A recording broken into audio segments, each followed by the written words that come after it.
La importancia de retirar el tejido lo antes posible, lo más pronto posible, pues, y que de esa manera pues disminuíamos en forma importante los costos, la estancia hospitalaria y bueno, la sobrevivencia del paciente, ¿verdad? Ahí eso sí lo comentamos. Ok, Sí. bueno. Ok, creo que aquí nos quedamos. Entonces, bueno, habíamos dicho que las quemaduras son como, así como cualquier otro trauma mayor, eh, se debe de utilizar lo que todo el mundo conocemos como el ABCDE, ¿sí? Que es la evaluación primaria, que A, como en cualquier paciente politraumatizado, el mantenimiento de las vías aéreas y protección de la columna cervical. B, es cuidar la respiración y la ventilación. C, circulación y control de hemorragias. D, es la revisión neurológica mediante la mnemotecnia ADBI, si está alerta, si responde a estímulo doloroso, si responde a estímulo verbal o si está inconsciente. ¿Sí? Y finalmente la exposición, que es pues el poder revisar completamente el paciente, ¿sí? Tanto por la parte anterior como la parte posterior, para pues descartar que no tenga, poder hacer un cálculo preciso de la extensión de la quemadura y descartar que no haya alguna lesión adyacente. ¿Vale? Bien, entonces, después del examen primario, ya una vez que nosotros tenemos a nuestro paciente estabilizado con el ABCDE, como les digo, como cualquier paciente politraumatizado que se debe de intervenir desde el momento del accidente, no desde el momento que llega el paciente al servicio de urgencias, ¿sí? Pasamos entonces a lo que es el examen secundario.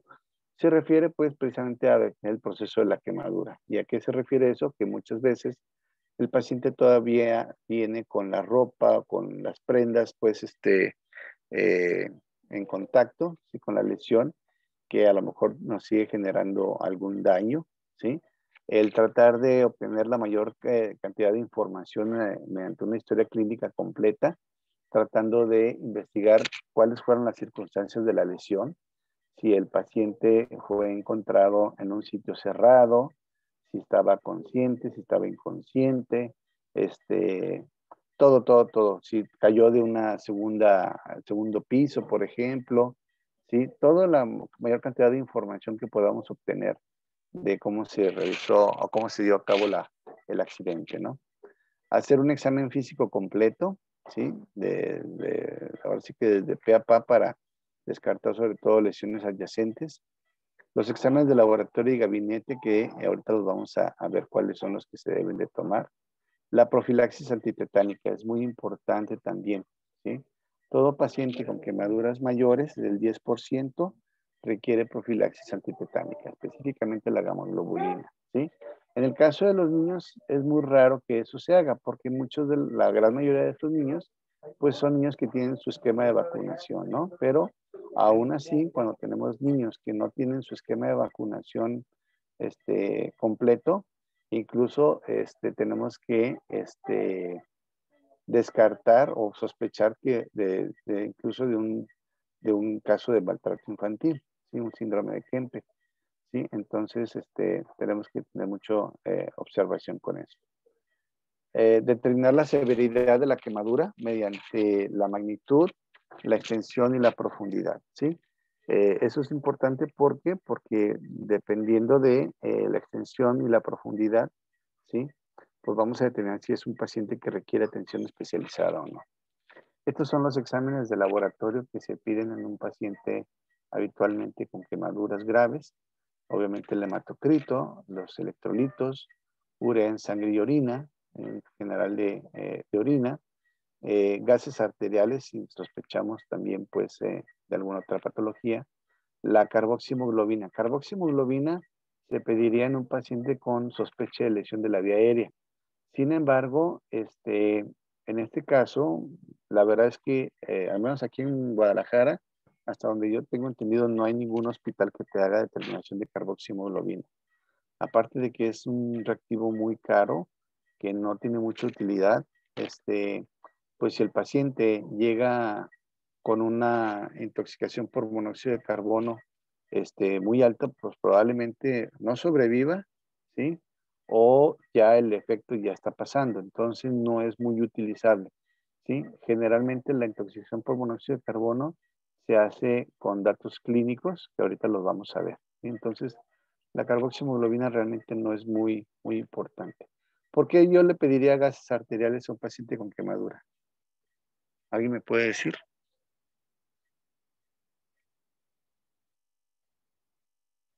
Una gasometría, ¿por qué se le pediría una gasometría? A ver, Ceci Acosta.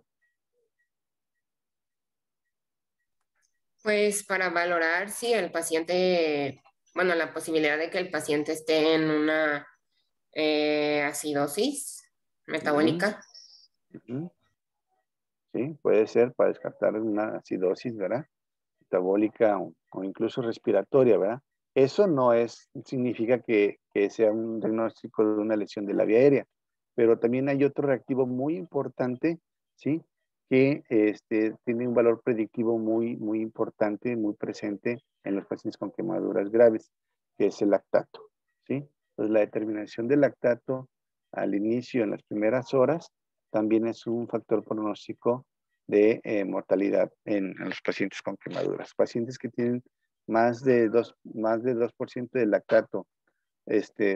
No recuerdo si es porcentaje o son gramos, ¿no? Alguien que me ayude a cómo se determina. Creo que es porcentaje, ¿no?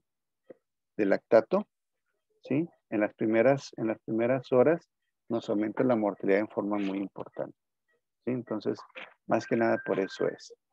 El electrocardiograma, en el caso de una lesión por quemadura eléctrica, ¿sí? Obviamente glucosa y albúmina y otros reactivos. ¿Hasta ahí vamos bien? Sí. Bueno, entonces como ya dijimos, la severidad de la quemadura va a depender del porcentaje de superficie corporal quemada, la profundidad de la quemadura, la edad y las enfermedades preexistentes o lesiones asociadas, ¿sí? De ahí pues que no es lo mismo una quemadura que tenga en un niño de menos de 2 años que tenga 10%, ¿sí? A un paciente adulto mayor que tenga 10% de superficie corporal quemada. Obviamente en la edad es un factor predisponente importante, ¿sí? No es lo mismo una quemadura por agua caliente que una quemadura eléctrica o una quemadura por fuego, ¿sí? No es lo mismo un paciente previamente sano a un paciente con una enfermedad crónico-degenerativa como es la diabetes o una nefropatía. Entonces, todos esos elementos son predisponentes y son muy importantes precisamente para evitar que determinar después la gravedad de la lesión. Y bueno, este es el esquema que se utiliza para el cálculo de la extensión. Es el esquema de Wallace o la regla de los 9, ¿sí? Que es la que más se utiliza. No es la más precisa, pero es la que más se utiliza y para fines del examen y para fines del examen nacional, este es el que les preguntan, ¿sí? La regla de los 9 o la regla de Wallace, que no es más que subdividir el cuerpo en estructuras múltiplos de 9, ¿sí? De tal manera que la suma de todo esto nos da un total del 100%. Entonces, por ejemplo, en el caso de los adultos, ¿sí? Toda la cabeza, incluyendo la cara y el cuero cabelludo, tiene un valor del 9%. La extremidad superior, tanto por delante como por atrás, tiene otro valor del 9%.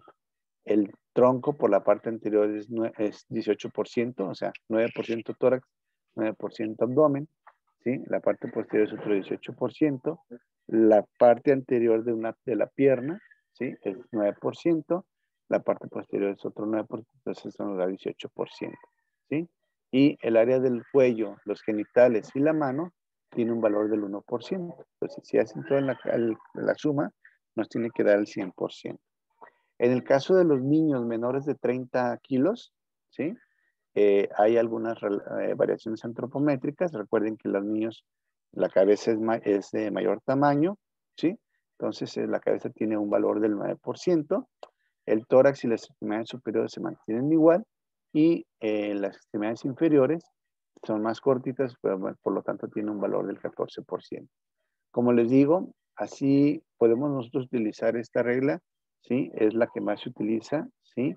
es la que les van a preguntar en el examen, sí, pero no es la más precisa. En el caso de los niños, hay otro esquema u otro tipo de métodos, que es el esquema del Unibrowser, ¿sí? Que ahorita lo vamos a hablar, ¿sí? Entonces, vean ustedes aquí el esquema del Unibrowser, lo que se refiere es de acuerdo a la edad, ¿sí? Y el área anatómica, ¿sí? Es lo que normalmente, perdón, un ratito, le pongo el puntero.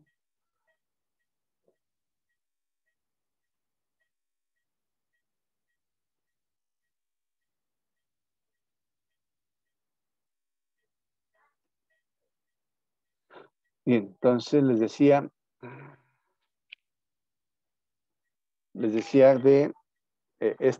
podemos encontrarlo de esta manera, con este esquema, ¿sí? O de este otro, como esta reglita. Generalmente lo van a encontrar en los servicios de urgencias, ¿sí?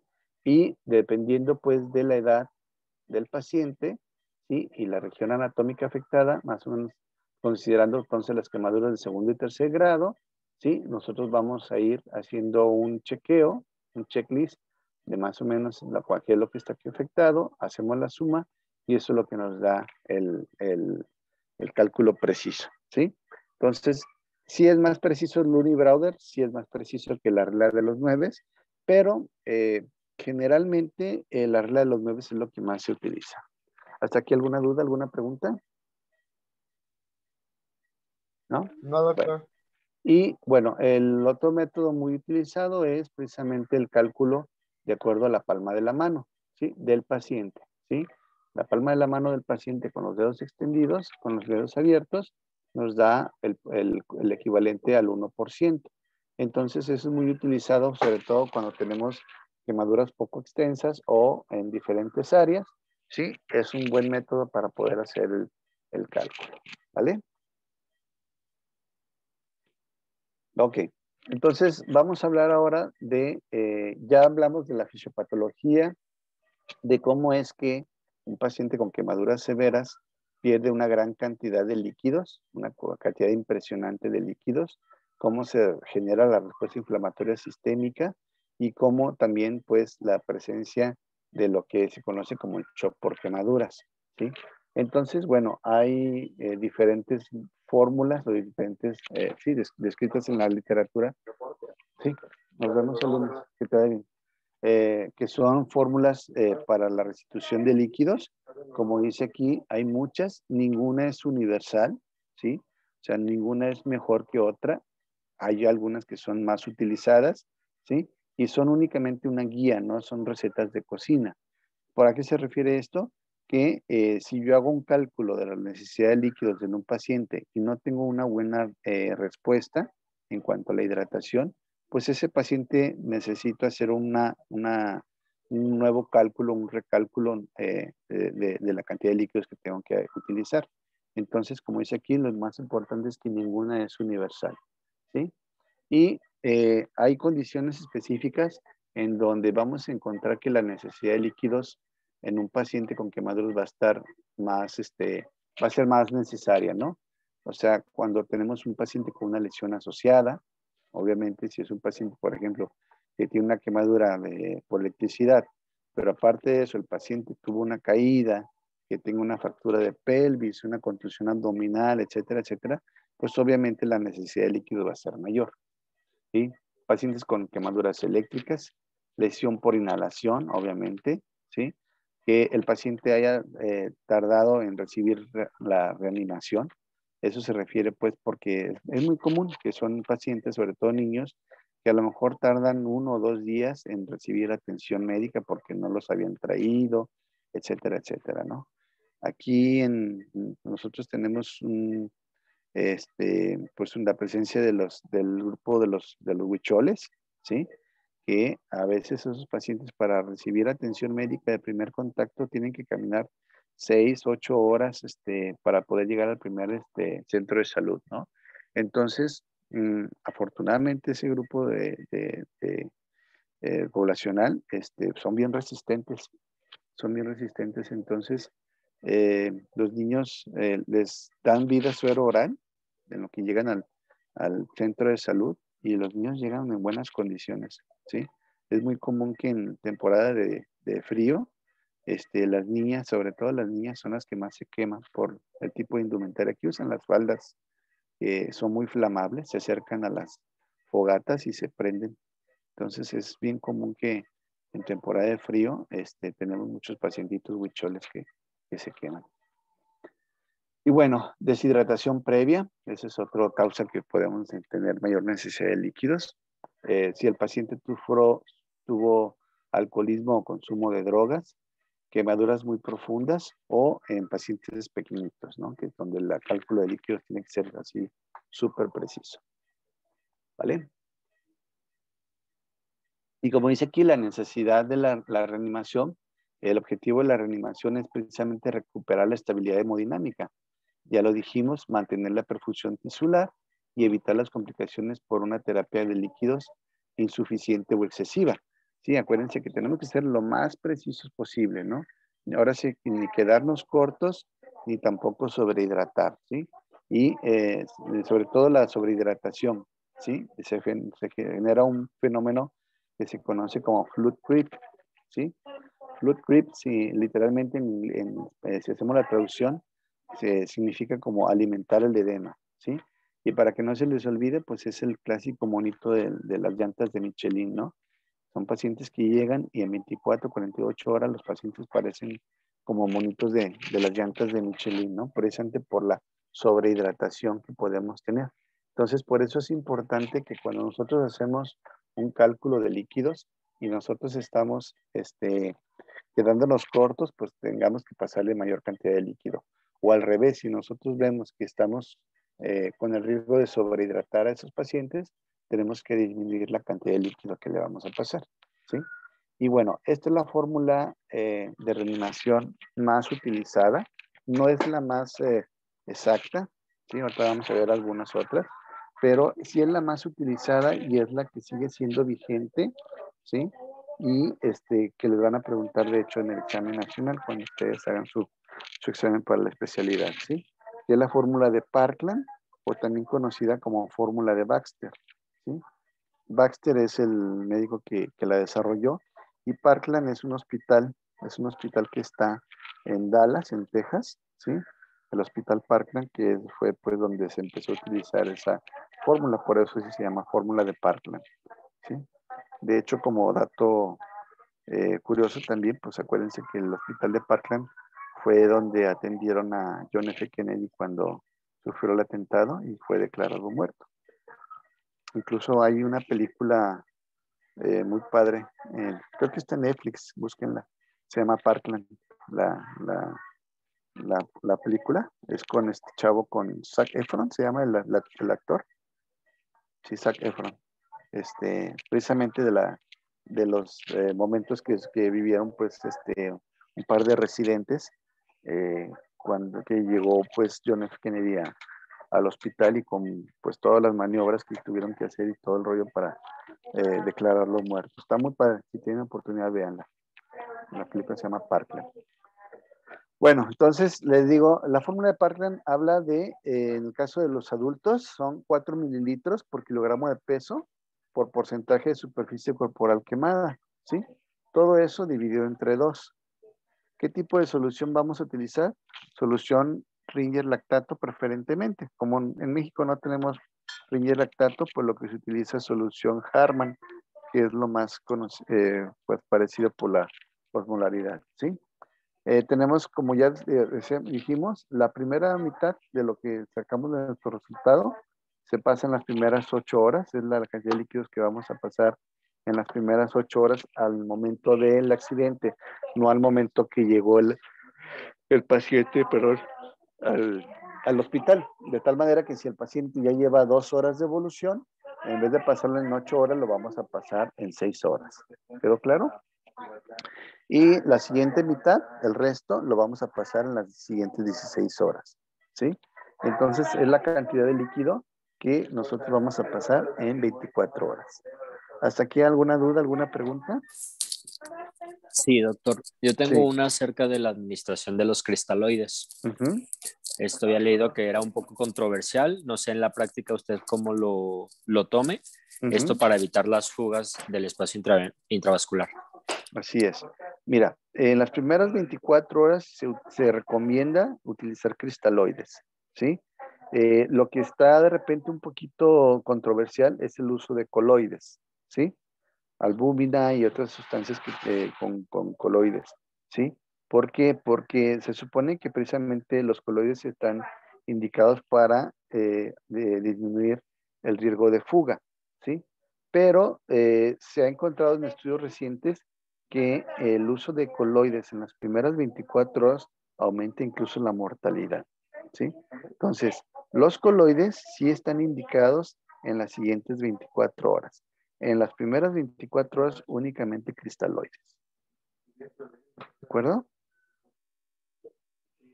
Va, gracias. Ok.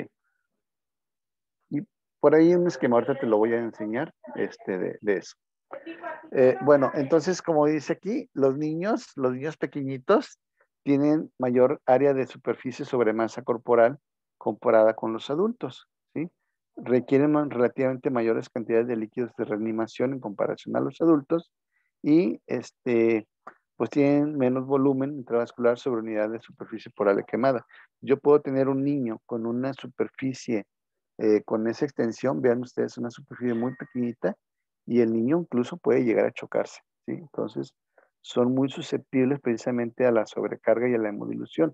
Por eso, en el caso de los niños, hay que ser los más exactos posible con la cantidad de líquidos que le vamos a administrar a ese paciente. Entonces, mucho ojo con eso, ¿sí? Y para los niños, entonces, tenemos otras fórmulas que de alguna manera es una fórmula de Parkland modificada, que es de 3 a 4 mililitros por kilogramo de peso por porcentaje de superficie corporal quemada, ¿sí? Más aparte las pérdidas básicas, ¿sí? Las pérdidas básicas que las vamos a calcular de acuerdo, pues, al llanto, a la sudoración, ¿sí? A, a la orina, a la uresis, etcétera, etcétera. ¿Sí? Entonces, en el caso de los niños es el Parkland más las pérdidas básicas, ¿sí? Y la fórmula también más utilizada y más precisa es precisamente esta, la fórmula de Galveston, ¿sí? O también conocida como fórmula de Carvajal, ¿sí? Que habla de 5,000 mililitros por metro cuadrado de superficie corporal quemada, más 2,000 mililitros por metro cuadrado de superficie corporal total. La primera mitad en las primeras 8 horas y el resto en las siguientes 16 horas, ¿sí? Esa es la fórmula que al menos nosotros aquí en el hospital más utilizamos para la restitución hídrica en los pacientes pediátricos. ¿Puedo utilizar fórmula de Parkland en un niño? Sí se puede, ¿sí? Sí se puede. No es lo ideal, pero sí se puede. Entonces, de manera inicial, sí lo puedo utilizar. Después ya, en las siguientes horas, podemos hacer el ajuste. Pero sí podemos utilizar fórmula de Parkland o fórmula de Baxter en niños. ¿De acuerdo? Y bueno, esta es la cantidad de líquidos para las siguientes 24 horas, que son 3,750 mililitros por metro cuadrado de superficie corporal quemada, más 1,500 por metro cuadrado de superficie corporal total, ¿sí?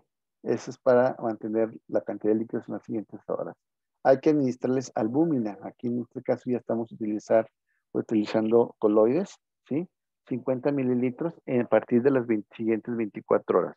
No en las primeras 24 horas, sino a partir de las siguientes 24 horas para mantener por lo menos 2 gramos por decilitro, ¿sí? Y en el caso de los niños menores de 2 años, hay que administrarles glucosa al 5%. 1,000 mililitros por metro cuadrado. ¿Por qué creen que hay que administrarles glucosa a los niños? Por sus reservas de glucógeno. Son menores, entonces pues van a tener menor adaptación a la inflamación. Exactamente, ¿sí? Porque los niños, acuérdense que el hígado todavía no está suficientemente maduro, entonces las reservas de glucógeno pues son menores y muy fácilmente esos niños nos pueden hacer hipoglucemias. Entonces, además de los cristaloides que le estamos administrando, tenemos que administrarle glucosa al 5%, 1,000 mililitros por metro cuadrado, ¿vale? Ok, ¿Qué me va a hacer orientar que estoy haciendo una resucitación correcta? Primero, pues no dilatar la resucitación. Acuérdense que la resucitación empieza desde el momento del accidente, ¿sí? Como dice aquí, la estimación de líquidos es solamente una guía. Como les digo, no es una receta de cocina. Y si yo ya hice los líquidos y no estoy obteniendo el resultado que quiero, pues tengo que hacer nuevamente una reevaluación de lo mismo, ¿sí? Hay que monitorizar la uresis para valorar la respuesta del paciente. ¿Cuánto tiene que orinar? En el caso de los adultos, acuérdense, 5 mililitros por kilogramo de peso por hora, ¿sí? Si mi paciente pesa 70 kilos, entonces tiene que orinar alrededor de 35 mililitros por hora. Si mi paciente pesa 20 kilos, ¿sí? Si es un paciente pediátrico, ¿sí? Tiene que orinarme 20 mililitros por kilo por hora, ¿sale? Entonces, adultos, 0.5 y los niños, 1 mililitro por kilo por hora. Dice aquí, no más, no menos. Si yo tengo un paciente adulto que me está orinando, que pesa 70 kilos y me está orinando 100 mililitros por hora, ¿qué voy a hacer? Tengo que bajarle al agua, ¿sí? Porque eso me está hablando de que estoy sobrehidratando a mi paciente. Si mi paciente, en lugar de orinar 35 mililitros por hora, me orina solamente 10 mililitros, lo que tengo que hacer es hacer un ajuste y abrirle a la solución, ¿sí? Hacer un cálculo más para pasarle mayor cantidad de agua. ¿Por qué? Porque el paciente lo estoy subhidratando. ¿De acuerdo? Entonces, tenemos que tratar de ser lo más preciso para eso, ¿sí? Hay que monitorear los pulsos, la tensión arterial, la frecuencia cardíaca y PVC en caso de que tengamos acceso a un catéter central, ¿sí? Que es lo más específico, ¿no? Mantener la elevación de la cabeza y las extremidades como medidas antiedema y hay que mantener la temperatura corporal arriba de 37 grados. Acuérdense que la temperatura corporal se altera cuando hay quemaduras extensas y entonces eso nos va a favorecer para que tengamos mayor cantidad de pérdida de líquidos por vías insensibles y también nos va a generar mayor riesgo de generarnos alguna acidosis metabólica en este caso, ¿sí? Importantísimo, iniciar la alimentación enteral desde urgencias. Los pacientes hay que tratar de tenerlos lo menos posible en ayuno, porque acuérdense que si yo no tengo estimulado el aparato digestivo, ¿qué va a pasar? ¿Qué puede pasar si yo no tengo? Paralítico, ¿no? ¿Mande Riesgo de usted? hilio. Puedo tener el riesgo de hilio. ¿Por qué? Porque acuérdense que el primer sitio de redistribución sanguínea hacia los órganos vitales son precisamente a partir del lecho esplácnico, ¿sí? De la circulación intestinal. Entonces, si ese intestino no lo tengo estimulado, ¿sí? Voy a tener entonces un hilio, ¿sí? Incluso puedo tener una necrosis intestinal, ¿sí? Entonces, ojo con eso. Y además también ¿qué va a pasar si yo tengo un hilio? ¿Sí? ¿Qué va a pasar con las bacterias que tenemos en el intestino? Una hipercolonización. Voy a tener una hipercolonización, ¿sí? Van esas bacterias, esa flora intestinal que tengo, no son tontas, no se van a quedar ahí cruzadas de mano, van a buscar un sitio, un sitio a donde migrar, en este caso, donde haya pues mayor actividad inflamatoria, ¿sí? Y eso nos va a generar una sepsis, nos va a generar mayor riesgo de sepsis. Por eso las quemaduras inicialmente, ¿sí? La infección, perdón, por quemaduras, inicialmente casi todas son de origen endógeno, ¿sí? No exógeno, no es tanto por la colonización o por la contaminación de la herida, sino es más que nada por la translocación bacteriana que se lleva a cabo, ¿vale? Importantísimo, de ser posible, mantener al paciente despierto y alerta, precisamente pues para estar vigilando el estado neurológico, ¿sí? Y el riesgo de probable hipoxia, ¿sale? ¿Hasta aquí no hay preguntas? No, ninguna. Bueno, solo una acerca de la nutrición. Ajá. Y eso lo hace como tal el equipo médico, lo hace el equipo de nutrición del hospital. Pues Porque, en conjunto. ok. Realmente, este, el equipo médico, pues, con todo paciente con más del 20% de superficie corporal quemada, todos van a requerir suplementos adicionales ahora sí que de la dieta, ¿no? Entonces, A todos los pacientes nosotros les ponemos una sonda nasogástrica, ¿sí? Y el equipo de nutrición se encarga de hacer el cálculo del tipo de dieta polimérica principalmente, aparte de la dieta por vía enteral que el paciente recibe, aparte se les administra una dieta polimérica para poder cubrir los requerimientos nutricionales. ¿Verdad?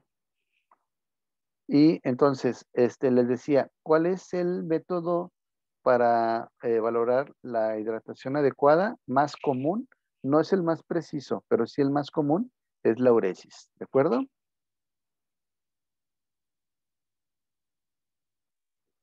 Siempre considerar entonces que cuando tenemos una quemadura por electricidad, asegurar una uresis mínima de 1 mililitro por kilo por hora, ¿sí? ¿Por qué? Porque acuérdense que en la quemadura por electricidad, ya lo dijimos, cuando hay un aumento del el paso de la corriente eléctrica por el tejido óseo, ¿sí? Aumenta la resistencia, aumenta el calor y los músculos que están adheridos más profundamente o pegados a los huesos son los que más se van a destruir.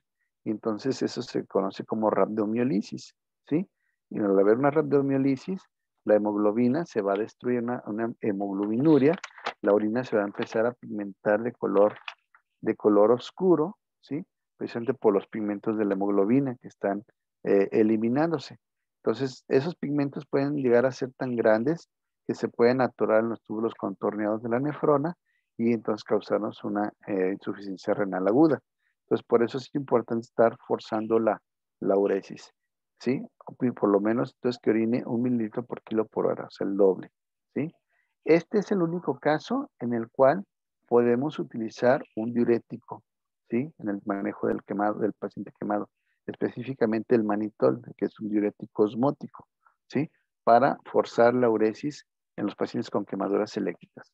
Fuera de ello, no está indicado utilizar diuréticos en quemaduras. ¿Sí queda claro? Sí. Bueno, Doctor, ¿y a qué dosis sí. se va a utilizar el manitol? Esa dosis respuesta, no tengo exactamente, te echaría mentiras la dosis, pero va a ser en base a la dosis respuesta que nosotros vayamos obteniendo. Ok, gracias. ¿Sí? Te lo dejo, me lo quedo de tarea, te lo investigo después. Pero es en base al kilo del paciente. Entonces, como dice aquí, miren, dice, mientras escogemos el régimen apropiado de respiración en un paciente quemado, el arte de monitorear y determinar si lo hemos elegido es realmente efectivo, el gasto urinario es el parámetro clínico más aceptado para evaluar una adecuada respiración. No es el más preciso porque yo puedo tener una quemadura de por sí, la quemadura te puede alterar la filtración glomerular, ¿sí? Pero sí es el más utilizado y sigue siendo efectivo precisamente para valorar la efectividad de la respiración en un paciente. ¿Vale? Y bueno, miren, esta imagen, si tienen la oportunidad de verla más detalladamente, no sé quién me preguntó. Tú, Iván, me preguntaste sobre el protocolo de utilizar coloides en pacientes con Sí, quemaduras. ¿Sí? sí, fui yo. Ok, entonces mira, aquí habla precisamente de, dependiendo del gasto urinario que vayamos teniendo, ¿sí? Vamos a ver si utilizamos únicamente soluciones cristaloides, que es lo ideal, ¿sí?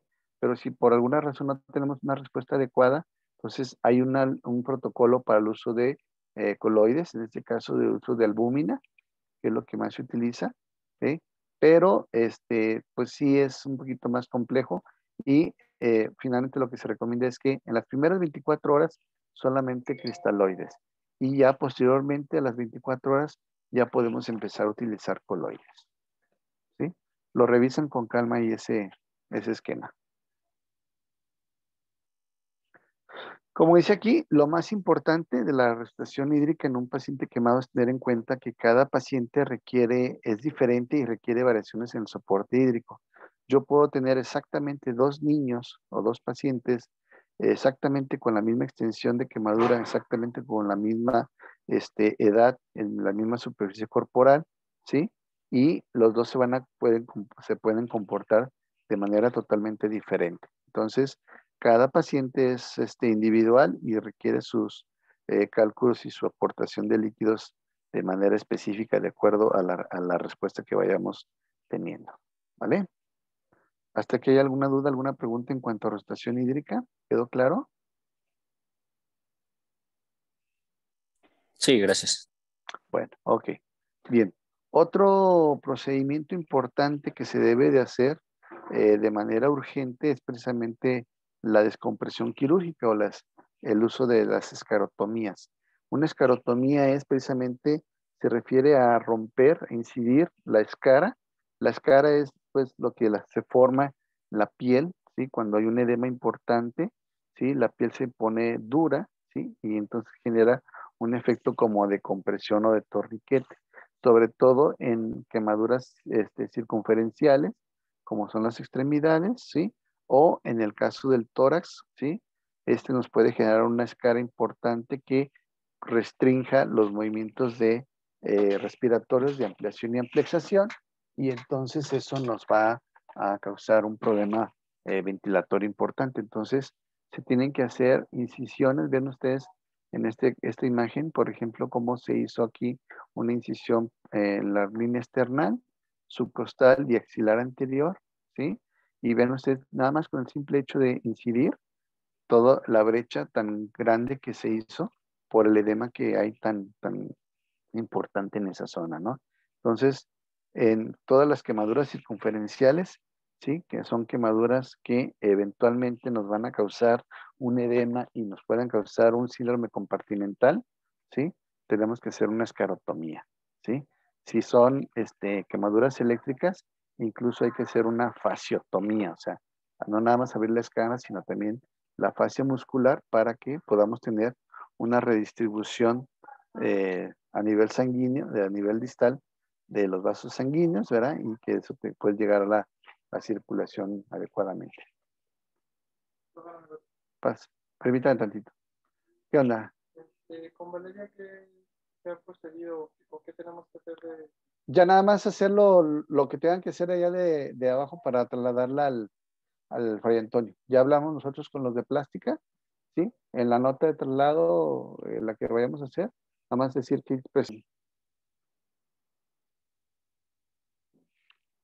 no quité mi audio, ¿verdad? Sí me escuchan, ¿verdad? Sí, doctor. Sí. Ok. Bueno, entonces eso es. Vean ustedes, entonces, por ejemplo, esta mano, cómo está una quemadura circunferencial, ¿sí? Haciendo un efecto de torniquete en la manita. Vean ustedes cómo está una mano pálida, fría, ¿sí? Y una vez que se hizo la liberación, vean aquí cómo se hizo esas incisiones siempre por el dorso de la mano, ¿sí?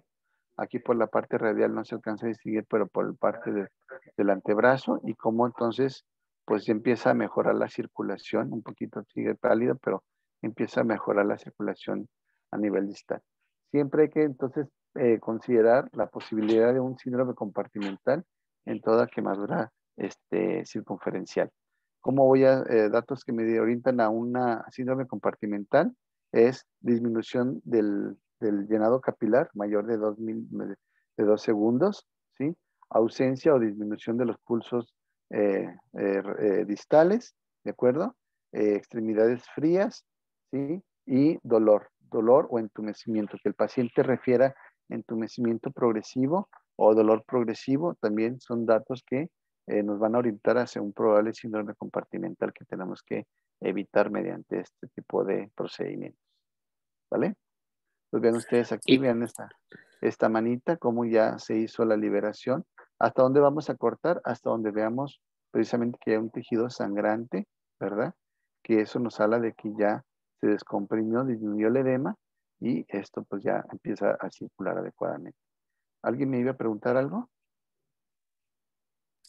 sí, tenía un poco de duda, por ejemplo, en cuestión de las torácicas Ujú, o las abdominales. ujú. Ahí para valorarlo, pues tenemos que estar haciendo la valoración cada 2, 3 horas acerca del llenado capilar o hay algunos datos más en No, esos pues mismos. generalmente estos pacientes, como puedes ver, son pacientes que llegan o que requieren ventilación mecánica, ¿sí? Generalmente son pacientes que que traen una sospecha de la lesión de la vía aérea. Entonces, si nosotros vemos que los parámetros ventilatorios están disminuyendo, que hay cierta resistencia con el ventilador, ¿sí? Pues eventualmente ese paciente va a requerir una descompresión quirúrgica. Entonces, en este caso, ve a este niño, que sí, está intubado, el paciente trae una quemadura circunferencial, ¿ve? Haces la escarotomía hasta donde ves que empieza a haber un tejido sangrante, ve la brecha que se hizo más o menos como de 2-3 centímetros, la restricción que está generando la misma escara, ¿no? Entonces, esa es la indicación para hacer. ¿Sí? ¿Sí contesté tu pregunta, Iván? Sí, gracias. Ok. Otro paciente. Y bueno, ok. Algo importantísimo también, el manejo del dolor. Yo creo que todos en nuestra vida alguna vez nos hemos quemado, ¿no? Una quemadura muy pequeña. Me imagino que, no sé si alguien se ha sufrido alguna quemadura más extensa, pero duele del nabo, ¿no? Entonces, aquí el manejo del dolor es bien importante desde el inicio, mantener un área de confort para el paciente, ¿sí? Hay muchos esquemas de analgésicos. Se recomienda utilizar eh, analgésicos opioides. ¿Por qué analgésicos opioides? ¿Por qué no AINES? Porque acuérdense que los AINES, ¿sí? Lo que va a suceder también es que nos van a generar un aumento de, en los jugos gástricos. Y si de por sí tenemos una descarga adrenérgica importante, ¿sí? Lo que va a pasar es que vamos a tener un aumento de la hipersecreción gástrica y eso nos puede generar un daño muy severo a nivel de la mucosa gástrica, ¿sí?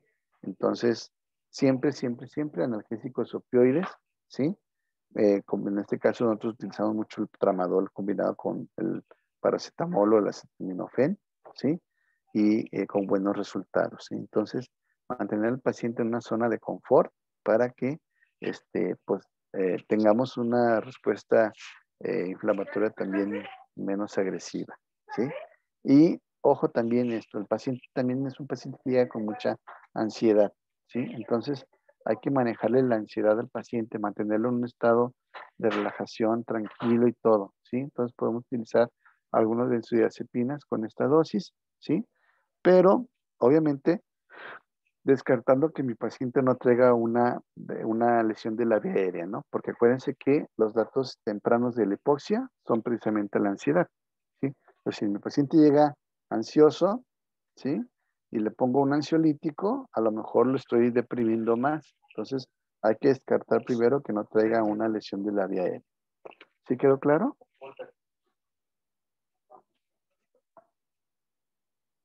Bien. Sí, Ok, y otra cosa importante, todos los medicamentos que se deben de administrar en un paciente quemado, ¿sí? Tienen que ser intravenosos, nunca por la vía oral, ¿sí? Y nunca por la vía subcutánea. Vía oral, ¿por qué? Porque los medicamentos vía orales nos pueden favorecer la hipersecreción gástrica, ¿sí? O incluso podemos ya tener incluso un hilio o algo y entonces no hay una buena absorción. Acuérdense que el lecho esplácnico está disminuida la absorción, entonces, pues, simple y sencillamente esos medicamentos no se van a absorber adecuadamente, ¿sí? Y también por la vía subcutánea, aunque hay áreas que no están quemadas, siempre hay una disminución en la absorción de los medicamentos, está alterada la absorción y entonces por eso no se utiliza. Entonces, todos los medicamentos siempre, siempre, siempre tienen que ser por vía intravenosa. ¿Sale? Disculpe, doctor. Dime.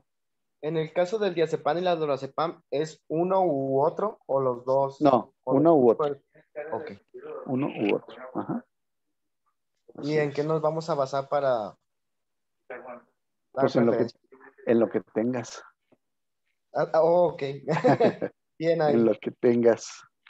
¿Sale? Muy bien. Va. Ok. Y bueno, ya lo habíamos dicho, importantísimo, la colocación de la sonda nasogástrica. ¿Para qué nos sirve entonces colocar una sonda nasogástrica en un paciente con este tipo de quemaduras? Ya lo dijimos, a ver. alimentación. Uno para alimentación, ¿verdad? Ya, muy bien. Pero hay otro, primero, antes que la alimentación, hay otra indicación importante. La de evitar el trabajo, ¿cómo se dice? Forzado del paciente. Evitar el trabajo forzado del paciente. Sí, pues es que realmente no sé, bueno, dependiendo qué tipo de quemadura es, pero va a estar realizando un trabajo que consideraríamos innecesario ya que le está dando prioridad a otros defectos del cuerpo. Mm, no te entiendo, pero como que si te ponen la sonda nasogástrica no tienes ganas de moverte o qué, ¿a eso te refieres o qué? No, pues no tienes necesidad de tú estar realizando la acción de comer, ¿no? No necesariamente, no. Más que nada para estar vigilando las secreciones gástricas, ¿sí? Acuérdense que la succión nasogástrica, la sonda nasogástrica, pues es también es un parámetro para estar vigilando, pues que no haya un sangrado de tubo digestivo. Ya lo dijimos, lo hemos estado insistiendo mucho, cuando hay una respuesta inflamatoria, los cambios fisiopatológicos que se dan, hay una descarga adrenérgica importante. Esas catecolaminas que se van a desprender o se van a producir en las glándulas suprarrenales, van a llegar a estimular las células parietales en el estómago y nos van a aumentar la secreción gástrica, específicamente la producción de ácido clorhídrico, ¿sí? Entonces, si yo tengo una hipersecreción gástrica, ¿qué va a pasar en el estómago?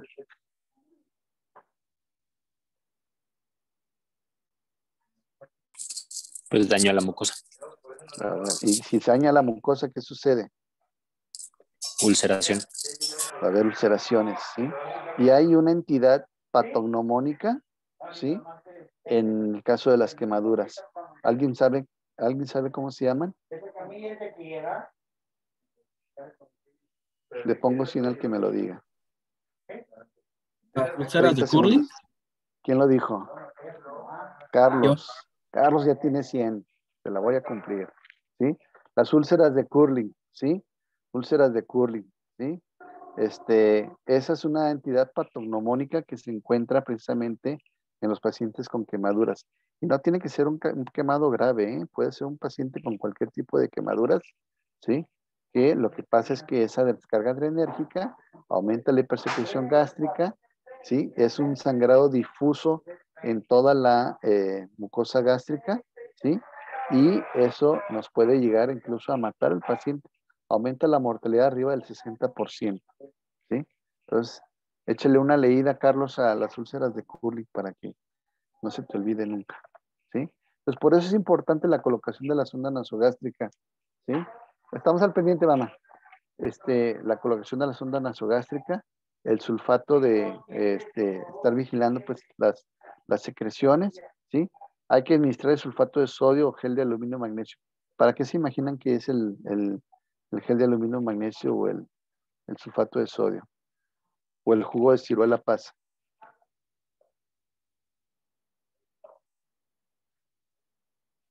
¿Para qué se imaginan?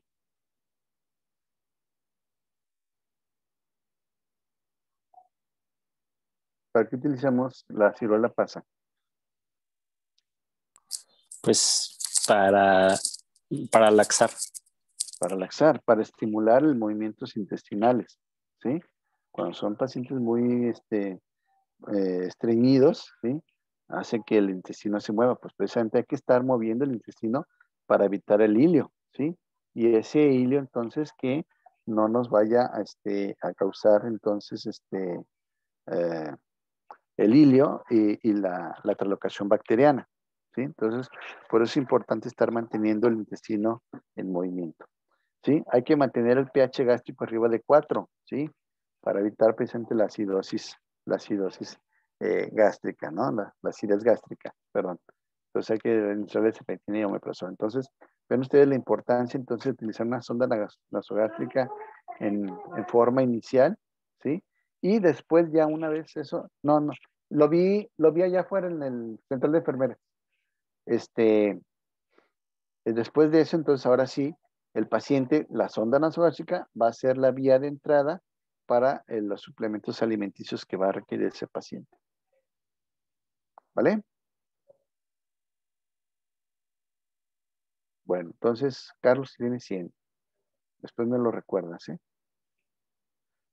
Ok, entonces, otra entidad importante es la lesión de la vía aérea, ¿sí? la lesión de la vía aérea nos aumenta la morbilidad y la mortalidad en forma muy importante. Dice aquí, el daño por inhalación incrementa la mortalidad en 20% y predispone a la presencia de neumonía o la formación de neumonía. Cuando la neumonía está ya dada, ¿sí? El daño se incrementa hasta en un 60% de la mortalidad, ¿sí? Y pues recordemos que los niños y los ancianos son susceptibles a neumonía por presentar reservas reducidas de ventilación. Entonces, entender eso, ¿no? ¿Cómo se lleva a cabo eh, el daño a nivel pulmonar por la lesión por humo? Aquí dice, ¿no? Los irritantes del humo estimulan los nervios sensitivos de la vía aérea. Se libera un neuropéptido también ya conocido como sustancia P, ¿sí?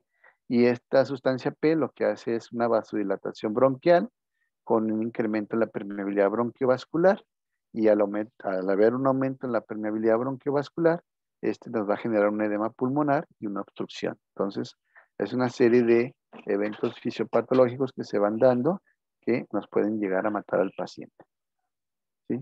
Entonces, bueno, estos son los signos que nos orientan a una probable lesión de la vía aérea. Quemaduras en cara, todas las quemaduras en cara, independientemente de la causa, tenemos que sospechar o descartar que tenga una lesión de la vía aérea, ¿sí? Puede haber lacrimación y conjuntivitis, ¿sí? O la presencia de esputo carbonáceo, ¿sí? Esputo carbonáceo es literalmente son flemas oscuras que están aventando los pacientes, respiraciones cortas y superficiales, que el paciente traiga silbido, vibrisas quemadas, los pelitos de la nariz, estridor, broncorrea, disnea, ansiedad, desorientación y coma. ¿Sí? Entonces, la presencia de dos o más signos de estos que ya mencionamos, tenemos que descartar que traiga una lesión de la vía aérea. ¿Sí? Si ustedes recuerdan, bueno, todavía estaban muy chavos, pero cuando pasó el accidente de la guardería en Hermosillo, de los niños de la guardería ABC, ¿sí? Muchos de esos niños no tuvieron ni siquiera quemaduras corporales, ¿sí? Pero muchos niños fallecieron precisamente por la intoxicación por el humo, ¿sí? Entonces, es un problema muy serio que todo paciente que encontramos quemado, que está inconsciente en un lugar cerrado, pues tenemos que descartar que traiga una lesión de la vía aérea. ¿Hasta ahí vamos bien? Bien. Y entonces la lesión de la vía aérea, ¿sí? Puede ser de 3 tipos, ¿sí? Una es la intoxicación por monóxido de carbono, ¿sí? Otra es la lesión supraglótica, la quemadura por arriba de la glotis, ¿sí? Y hay otra que es la lesión por debajo de la glotis, la quemadura por debajo de la glotis, ¿sí? Vamos a ver ahorita cada una de ellas. Entonces, hablando de la intoxicación por monóxido de carbono, ¿sí?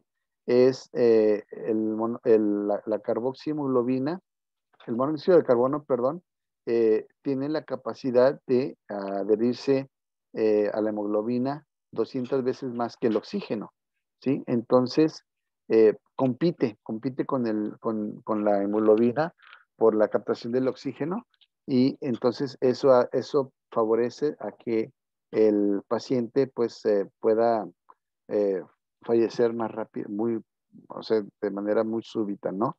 Por precisamente la competencia que tiene la carboxihemoglobina con la hemoglobina para captar el oxígeno, ¿sí? Por eso, como les digo, es muy común que los pacientes que tienen intoxicación por monóxido de carbono arriba del 50% difícilmente sobrevivan, ¿sí? Y muchos pacientes no tienen ni siquiera caso hacerles determinación de carboxihemoglobina porque o ahora sí que o se mueren, ¿sí? O están con niveles que van aumentando, pues, pero que, que los podemos determinar de manera clínica, ¿no? Por ejemplo, si tenemos del 5 al 10%, hay algo de dolor de cabeza leve y confusión, ¿sí? Del 11 al 20, enrojecimiento, trastornos visuales. Del 21 al 30, desorientación y náuseas. Del 31 al 40, irritabilidad, mareos y vómitos. Del 41 al 50, taquipnea y taquicardia. Y más del 50 puede haber coma, convulsiones o muerte. Entonces, todos los pacientes con quemaduras tienen que recibir oxígeno suplementario ya lo comentamos, ya lo vimos, oxígeno suplementario de preferencia con mascarilla de reservorio para que tenga mayor volumen de oxigenación y entonces eso permita que el monóxido de carbono se vaya eliminando y entonces vaya favoreciendo pues la captación del oxígeno por la hemoglobina. ¿Sí? ¿Sí quedó claro entonces? ¿No hay preguntas hasta aquí? No, gracias. Ok. ¿Me sirve una radiografía de tórax para hacer diagnóstico de lesión de la vía aérea? ¿Ustedes qué piensan? ¿Vale la pena hacer una radiografía inicialmente? La radiografía no nos sirve, ¿sí? Yo puedo tener un paciente con una lesión de la vía aérea o una radiografía normal, ¿sí? No es diagnóstica, ¿sí? Lo único que va a servir es como un punto de partida, ¿sí? Como un punto de partida para hacer un comparativo de la evolución del paciente, ¿sí? Mediante estudios radiográficos. Pero inicialmente para hacer el diagnóstico no me sirve. Entonces, ¿cómo voy a hacer yo el diagnóstico de lesión de la vía aérea? ¿Cómo se imaginan? ¿Qué estudio tengo que hacer? Primero clínico, ¿verdad? Ya dijimos la presencia de 2 o más signos de los que dijimos. Pero ¿cómo lo confirmo? ¿Qué estudios se imaginan que me hace sospechar o me hace, pues, mejor dicho, confirmar una lesión de la vía aérea? Las mediciones de concentraciones de carboximoglobina. Bueno, ya lo dijimos, sí, la concentración de carboximoglobina, pero como te digo, aquí en Guadalajara no hay ningún lugar que haga carboximoglobina, para empezar, ¿sí? Y si el paciente trae una carboximoglobina arriba del 50%, pues lo más seguro es que ya se quedó muerto ahí en el sitio del accidente.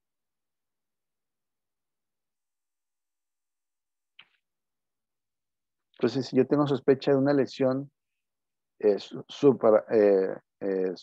subglótica o infraglótica, ¿qué estudio tendría que hacer?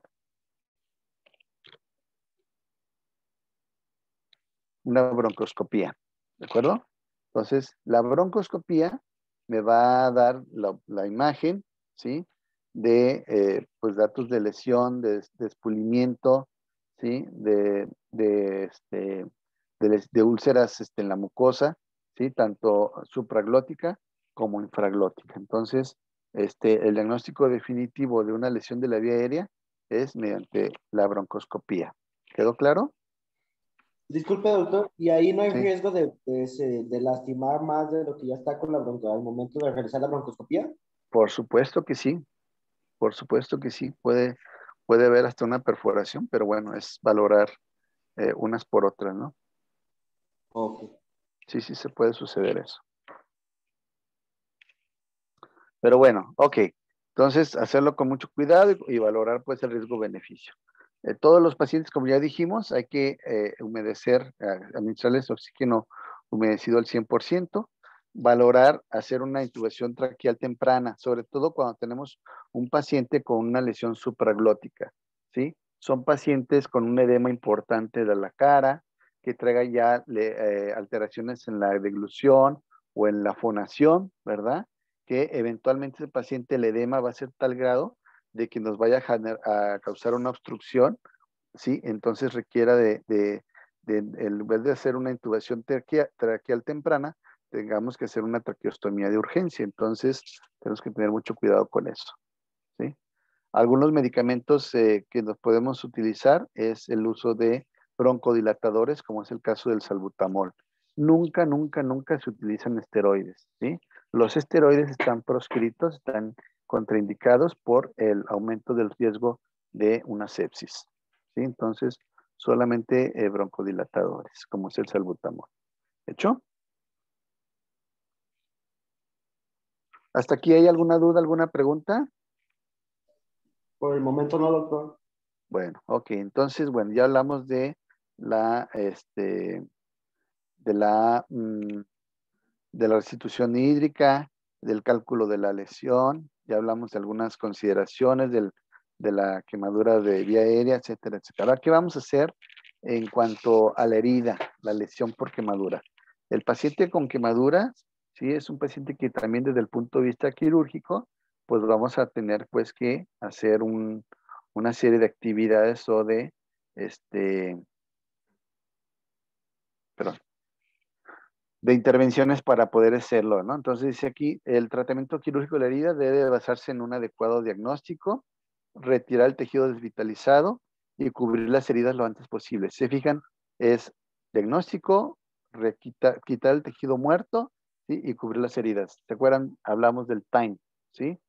Tiempo, time, ¿sí? Tissue, infection, moisturity y edge. O sea, quitar el tejido muerto, ¿sí? Favorecer las condiciones para que haya un buen lecho de la herida y después favorecer para que haya un cierre. Entonces, podemos hacer todos esos procedimientos mediante un aseo, una esclerotomía, una fasciotomía, según sea el caso, y después una escarectomía o tejido del tejido quemado. No es lo mismo escarotomía que escarectomía. ¿Sí les queda claro lo que es escarotomía y escarectomía? Escarotomía, ya lo dijimos, era la incisión de la escara para descomprimir, para evitar el síndrome compartimental. Y escarectomía es retirar el tejido quemado, el tejido muerto, ¿sí? Dejar un lecho sangrante, un lecho adecuado para que mi herida pueda estar en buenas condiciones para poderlo cubrir o que favorezca la cicatrización de la herida, ¿no? Entonces, como dice aquí, cubrir las lesiones lo antes posible, ¿sí? Y bueno, hay muchas, hablando un poquito del tratamiento tópico, ¿sí? Del tratamiento tópico para las quemaduras, hay muchas opciones. Obviamente ustedes cuando estén en el internado, que se empiecen a acercar los representantes médicos, les van a decir, mire doctor, esta crema, esta pomada para las quemaduras, es la onda, la neta del planeta, etcétera, etcétera. Y todo el mundo les va a hablar de maravillas de cada lo que venden, ¿no? Todo va a depender, obviamente, de la condición de la herida, ¿sí? Y de, pues de lo que yo quiera atacar, ¿no? Entonces, si es una herida que está potencialmente infectada, pues tendré que utilizar algún producto que tenga algún antiséptico, algún bactericida, etcétera, etcétera. Si es una herida que está limpia, que está en proceso de, con bordes adecuados, con un buen lecho de la herida, pues a lo mejor puedo utilizar algún producto que me favorezca pues la epitelización o la cicatrización, ¿no? Entonces, todo va a depender mucho de lo que nosotros queramos o como esté la herida, ¿no? Entonces, hay muchos productos, ¿sí? El tratamiento, como dice aquí, sistémico de la infección, está basado, bueno, esto se refiere al uso de antibióticos. Ya le dijimos por qué no tenemos que utilizar antibióticos en quemaduras, ¿sí? Porque las quemaduras inicialmente son heridas que no están infectadas. ¿Para qué le voy a dar antibióticos si la herida no está infectada? ¿Que le puedo poner de manera profiláctica? No, porque si yo empiezo a utilizar en forma temprana antibióticos sistémicos, ¿sí? Lo único que voy a hacer es que voy a favorecer la resistencia bacteriana. Entonces, no están indicados los antibióticos sistémicos. ¿Puedo utilizar antibióticos tópicos? Ahí sí cambia la cosa. Sí puedo utilizar antibióticos tópicos. ¿Cuáles son los antibióticos tópicos que más se utilizan? Sí, es la plata, ¿sí? La plata es un antibiótico tópico que tiene tanto para gram positivos, gram negativos y hongos. Ahorita lo vamos a ver. ¿Sí quedó claro? Sí, Bien. Aquí algo importante, como dice aquí, la terapia nutricional juega un papel importante en el tratamiento del paciente. Ya lo dijimos, un paciente que está desnutrido, obviamente va a tener problemas con la cicatrización, ¿sí? Entonces, es muy importante que los pacientes con quemaduras severas no pierdan más allá del 10% del peso corporal inicial, ¿sí? Si mi paciente pesa 70 kilos, yo no tengo que permitir que baje más de 7 kilos, ¿sí? Entonces, es muy importante el papel nutricional del paciente. Es importante, como dice aquí, mantener las heridas con bajos niveles de colonización para disminuir los episodios sépticos y con esto el gasto calórico. Entre más infectado está el paciente, mayor van a ser los requerimientos calóricos, ¿sí? Y se va a convertir entonces en un círculo, en un círculo vicioso para poder alcanzar al paciente. Entonces, como dice aquí, hay que cubrir las lesiones ¿Cómo lo vamos a cubrir? Pues podemos utilizar autoinjertos. Ya vimos el tema de injertos, no lo hemos visto, ¿verdad? No, No, doctor. lo vi con el otro grupo. Sí nos queda claro lo que es un injerto, ¿no? Es el trasplante o la transposición de un tejido en donde se corta el lecho y se coloca nuevamente en otro lecho receptor para que haya una nueva circulación, una circularización, una neovascularización en el sitio, ¿verdad? Entonces, los injertos pueden ser autoinjertos, o sea, injertos del mismo paciente, ¿sí? Que son los que, acuérdense que la piel es uno de los órganos más con mayor respuesta inmunológica, entonces no es un órgano trasplantable, ¿sí? El único piel que se integra es la piel del mismo paciente, ¿sí? Entonces es muy importante eso. Podemos utilizar homoinjertos. ¿Qué son los homoinjertos? ¿Alguien me puede decir qué es un homoinjerto? Cuando son de otra persona, pero siguen siendo de gente humana, ¿no? De la misma especie, ¿verdad? En este caso, de diferentes individuos, ¿sí? Es un homoinjerto o un aloinjerto, ¿sí? Entonces, en este caso, puede ser piel de cadáver, que es lo que más se utiliza, ¿sí? O de un donador vivo relacionado, o sea, puede ser que, digo, la verdad es que no se utiliza, hubo algún tiempo que se utilizaba, que le quitábamos piel al papá o a la mamá, ¿sí? Pero finalmente era un homoinjerto, o sea, son cubiertas cutáneas temporales, ¿de acuerdo? La única cubierta cutánea definitiva es el autoinjerto, la piel del mismo individuo, ¿sí? Luego tenemos los senoinjertos. ¿Qué son los senoinjertos? Es de cuando ya es otra especie. De otra especie, piel es piel de otra especie, por la piel porcina o la piel de tilapia que está muy de moda ahorita, ¿no? En las publicaciones, ¿sí? Entonces, Doctor, mande usted. a mí cuando me tocó ir al hospital de cirugía reconstructiva, Ujú, y realizaron un autoinjerto, pero ujú, mencionaron que de todos modos disminuían los niveles de, ¿cómo se dice? Y de inmunidad, ya se me olvidó ujú. el término, para que de todos modos no lo rechazara. ¿Qué pasa cuando se rechaza pues en un pedazo más grande o en una herida más grande? ¿Qué pasa cuando se rechaza por completo después de que una parte sí se estaba adhiriendo y otra no? A ver, en un paciente con un autoinjerto, no se hace nada para disminuir los niveles de inmunidad. Absolutamente nada, eso no es cierto. O, No, entonces, no, no, eso es totalmente solamente falso. Te cuando es cuen- cuando es un te- senoinjerto o un homoinjerto. así es, te cuentearon, ¿sí?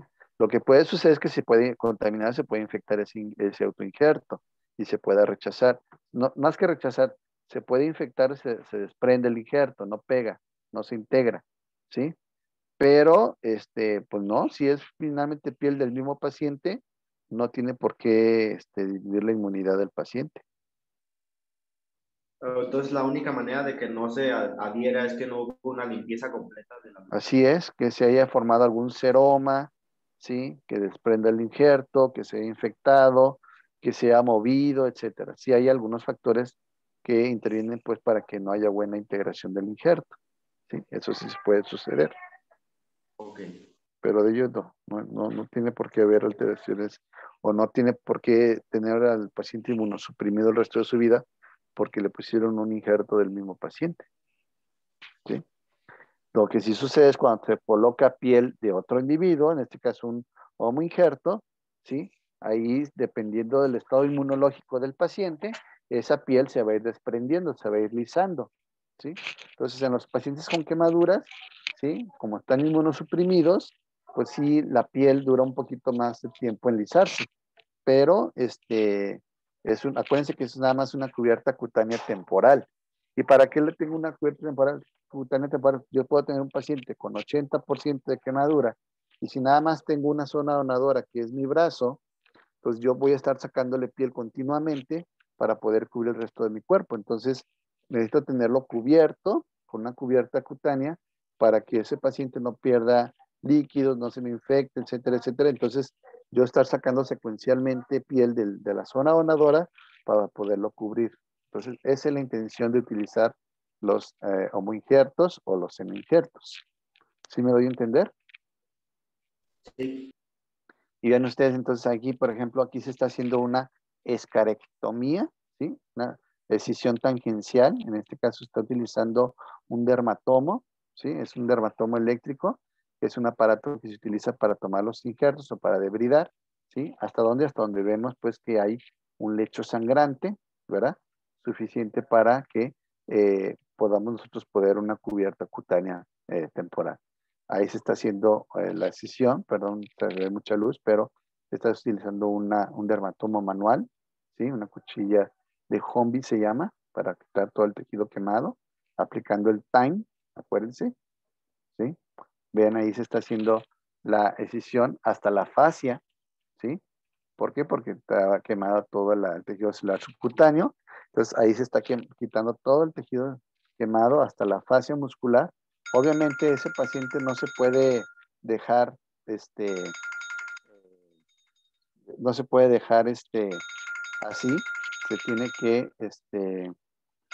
tiene que, cubrir con piel cadavérica inmediatamente para que los líquidos y no haya mayor riesgo de infección y todo eso se proteja bien, ¿verdad?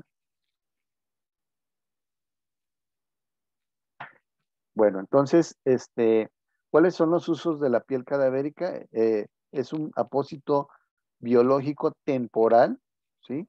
Que ayuda precisamente para evitar las pérdidas importantes de líquidos por quemaduras graves. Facilita la formación de un tejido de granulación que se le conoce como alodermis, ¿sí? Evita las pérdidas de sangre y líquidos corporales, disminuye el riesgo de infección de la herida y también disminuye el dolor, ¿sí? Entonces, tiene su indicación muy precisa el uso de la piel de cadáver para que mantener todas esas condiciones del paciente, mantener vivo al paciente y las pocas áreas que tengamos disponibles para poder injertar con autoinjerto, pues secuencialmente ir sacando esa piel para poderlo cubrir, ¿sí? ¿Se acuerdan que hablamos de la piel, ¿sí? Que la piel, el injerto de espesor parcial, tiene epidermis y tiene la parte más superficial de la piel, de la dermis, que es la dermis papilar. Entonces, como está respetada la dermis reticular, tiene la capacidad de regenerarse más rápido. Entonces, esa área donadora, yo puedo estar sacando secuencialmente cada 8 o 10 días piel, ¿sí? Hasta poder cubrir el resto de la extensión. ¿Sí, sí queda claro? Sí. Y vean ustedes, esta imagen está muy padre porque vean aquí, por ejemplo, este es un injerto, un autoinjerto mallado. Mallado es porque se pasa por un mallador, un aparatito que nos permite extender la superficie. Yo puedo tener un pedazo de piel de este tamaño y lo puedo extender, ¿sí? Hasta 6 veces más para poder cubrir mayor superficie. ¿Me explico? Entonces, ese es un autoinjerto, o sea, piel del mismo pacientito, ¿sí? Que está mallado, ¿sí? Pero si yo coloco este autoinjerto mallado, ¿sí? Vean ustedes la brecha tan grande que tengo, ¿sí? Muy probablemente se puede mover ese injerto, se va a producir algún sangrado, se va a alisar, ¿sí? Se va a perder ese injerto. Entonces yo encima le voy a poner esta otro que es un homoinjerto, este es piel cadavérica, ¿sí? Lo voy a poner encima. ¿Para qué? Para que lo proteja este autoinjerto, ¿sí? Y esta piel, aunque no es del mismo paciente, ¿sí? Lo que va a hacer también es que libera factores de crecimiento, ¿sí? Entonces, me favorece para que estas brechas se cierren más rápido y me protege a este injertito, ¿sí? Y esa es una técnica que se le conoce como técnica de sándwich, ¿sí? ¿De acuerdo? Entonces, la piel es, como les digo, es un tejido no trasplantable, ¿sí? No se puede trasplantar piel de un individuo a otro, ¿sí? Es totalmente halogénica. Pero vean ustedes, aquí tengo piel de un individuo negrito y aquí tengo piel de un individuo güerito, ¿sí? Entonces, no quiere decir que porque le ponga piel de diferentes individuos o de diferente color de piel va a quedar como Duvalin, ¿no? Simple y sencillamente es un apósito biológico, ¿sí? Es un apósito biológico que me va a ayudar para mantener a mi paciente en buenas condiciones, ¿sí? Se va a ir lisando poco a poquito, ¿sí? Y esto pues ya me permite que yo pueda seguir utilizando las zonas propias del mismo paciente como zonas donadoras para que después podamos cubrirlo completamente. ¿Sí queda claro? ¿Sí, sí me entendieron el concepto de lo que es el autoinjerto, el homoinjerto y el senoinjerto? Sí, sí. ¿Sí? Ok, bueno. Vean ustedes, es una paciente, la primera paciente que utilizamos nosotros, piel de cadáver, una paciente con quemaduras severas, ¿sí? Por fuego, ¿sí? Aquí vean ustedes la piel de cadáver, cómo una vez que hicimos ya el retiro y todo, cómo la piel de cadáver se va alisando, ¿sí? Se va destruyendo por sí sola, dependiendo del estado inmunológico de la paciente, se va deslizando hasta tener entonces ya un lecho adecuado, ¿verdad? Aquí ya pudimos colocar piel de la misma paciente, mallados, injertos mallados, ¿verdad? Aquí están, ¿sí? Ese es el resultado que tenemos. Estéticamente, la verdad, sí deja mucho que desear, pero pues finalmente la paciente quedó viva, ¿no? Entonces, eso era lo más importante. ¿Vale?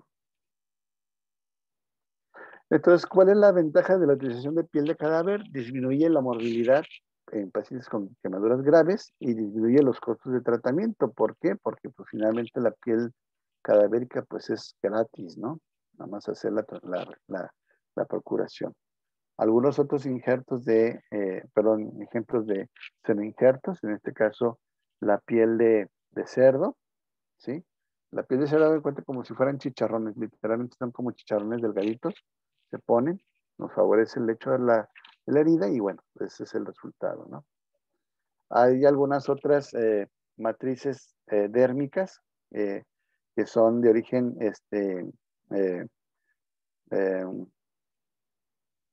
pues sí, con colágeno bovino, sí, que nos favorecen la producción de dermis, como es la matriz dérmica celular, sí, o una matriz cadavérica, que también son matrices acelulares, que lo único que hace es que nos favorecen las redes o las fibras reticulares de la dermis, sí. Pero para que se den una idea, una plaquita de ese tamaño cuesta alrededor de 50,000 pesos, ¿no? Entonces es muy caro y que, bueno, sí tiene su utilización, su indicación en pacientes para reconstrucción, ¿verdad? Pero es demasiado cara. La otra indicación o los otros productos se pueden utilizar las membranas amnióticas, que también se pueden utilizar como productos, apósitos biológicos temporales con buen resultado. El problema es que las membranas amnióticas pues tienen que llevar un control de calidad muy importante, ¿no? Para evitar la contaminación viral, pero también son muy eficaces, ¿sí? Los queratinocitos cultivados para favorecer la epitelización, cuando tenemos, por ejemplo, abrasiones como este tipo, ¿sí? Se colocan, son unos apósitos que tienen una capa de queratinocitos, ¿sí? Acuérdense que los queratinocitos son las células que encontramos en la epidermis, ¿verdad? Entonces, eso nos da que favorezca pues, la epitelización, libera factores de crecimiento y eso hace que epitelice más rápido. Bueno, ¿hasta aquí alguna duda, alguna pregunta, chicos? Solamente, doctor, en la Ujú. cuestión de la estética, sí hay técnicas que permitan que el terminado del paciente quede menos feo, menos tosco, o de todos modos la cicatrización y la regeneración de la piel va a ser la misma, independientemente de la técnica que utilicemos. Bueno, los injertos se tienen que colocar de alguna manera, ¿sí? Llevan un acomodo, un orden, que tratar de seguirlo de acuerdo a las líneas de tensión, las líneas de Langerhans, que ya las explicamos en un principio. Eso es importante. La otra es precisamente, pues, el, el tratar de colocar el injerto que esté menos mallado. Entre más mallado, más feo va a ser el resultado, ¿sí? Entonces, tratar de colocar el injerto que no esté mallado. Pero a veces tenemos áreas donadoras muy pequeñas que tenemos que cubrirlo con la mayor cantidad de injerto mallado para poderlo cubrir. Entonces, son unas cosas por otras, ¿no? Entonces, colocar un injerto de espesor total, por ejemplo, en un área en la cara, por ejemplo, sí se puede utilizar con un buen resultado estético, ¿sí? Se puede utilizar terapia de presión negativa para que el injerto se fije al 100% y evitar pues una respuesta inflamatoria o una infección que nos pueda dar una mala cicatrización. O sea, sí hay ciertos elementos que podemos tomar en cuenta para tener una buena, un buen resultado estético. Pero cuando son pacientes con mucha extensión de quemadura, pues la verdad es que la cuestión estética pasa a un segundo plano, ¿no? Ya después, esa paciente pues va a requerir una gran cantidad de cirugías reconstructivas, pues para poder resolver el problema, ¿verdad? Pero sí se puede hacer. ¿Sale? Ok. Bueno, y de acuerdo a la Asociación Americana de Quemaduras, hay criterios para trasladar un paciente o que requiera un paciente con atención especializada de quemaduras, ¿no? Todas las quemaduras arriba del 10% con espesor parcial, todas las quemaduras en áreas especiales, todas las quemaduras de tercer grado, quemaduras eléctricas y químicas que tengan una lesión por inhalación, enfermedades preexistentes o traumas concomitantes. Entonces, todos esos elementos son indicaciones de que un paciente requiere ser trasladado a un centro de quemaduras, ¿vale? Bueno, ¿dudas, preguntas hasta aquí, chicos?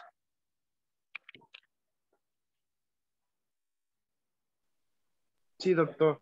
Cuando nosotros realizamos una limpieza que tenemos que dejar nuestro lecho sangrante, por ejemplo, si fuese en las palmas de las manos, por así decirlo, Ajá. por plantear un problema, ¿se aplica alguna anestesia o tiene que ser así en vivo?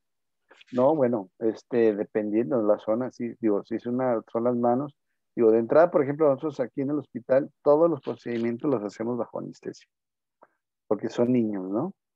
Entonces, todos los procedimientos se hacen bajo anestesia para poder, número uno, asegurarnos de que estamos retirando todo el tejido quemado, estamos haciendo una buena limpieza, ¿sí? Y pues eso te garantiza de que vas a tener un buen resultado, eh, funcional y estético, ¿no? Sí es conveniente utilizar anestesia, o sea, la verdad es que sí molesta bastante, aún siendo en adultos. Entonces, siempre sí considerar, pues, utilizar algún anestésico para hacer bien el procedimiento. Ok, ¿Vale? Bueno, vamos haciendo un ejercicio así rapidito para ver si les quedó claro. Dice aquí, varón de 34 años de edad, ingresa a la sala de urgencias después de haber sufrido quemaduras por agua hirviendo. Comenta que trabaja como chef y que accidentalmente volcó una olla usada para cocinar con una gran cantidad de pasta. ¿Sí? Dice, el examen físico revela una temperatura de 37 grados, pulso de 105 por minuto, peso de 35 kilogramos y presión arterial de 100/66. Parece tener angustia moderada y el dolor le obliga a retirar la parte que es tocada. Muestra ampollas sobre el tórax, el abdomen. Quiero pensar que es tórax y abdomen anterior, ¿sí? Y ambos brazos. ¿De acuerdo? ok. Bien, entonces, en este caso, ¿cuál sería su diagnóstico, chicos? ¿Cuánto calcularían ustedes de superficie corporal? Tiene 75 kilos, es un adulto y está quemado en el tórax, el abdomen y ambos brazos. A ver, sáquenle la extensión. Es un 27%. 36%. ¿Sí? A O ver, si son cuando los dos brazos, son 9 y 9, 18, ¿verdad? Ujú. Y si es el tórax y el abdomen, el tórax tiene Cierto. 9 y el abdomen 9. Entonces, sería 36. 36%, ¿verdad? Más o menos. ¿Sí? Bueno, no más o menos, sería 36%. ¿De acuerdo? Ok. Ahora sí, en base a ello, ¿cuánto sería la cantidad de líquidos que requiere ese paciente? ¿Cuánto vamos a calcular de líquidos en ese paciente?